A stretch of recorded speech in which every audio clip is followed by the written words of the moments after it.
Everyone, this is Jitesh and I welcome you all in Locanam 3D printing. In this video, we will discuss about three major 3D printing technology which are FDM, SLA and SLS.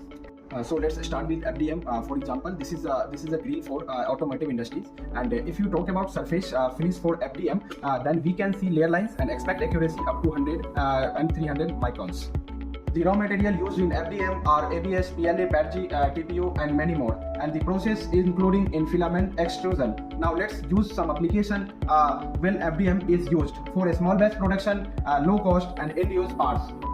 Let's talk about SLA. So here we have a rocket engine and it has a very smooth surface finish, and we can expect it on accuracy up to 20 to 100 microns, and the material used are resin based, and this process including projecting UV laser and on the resin, and this technology used when we need highly detailed and parts with tight tolerance and dimensions accuracies.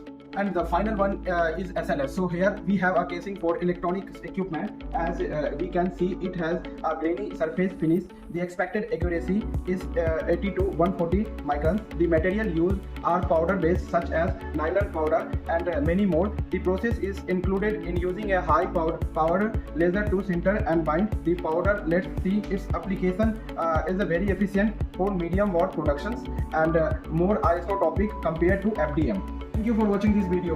We hope we clear your doubts.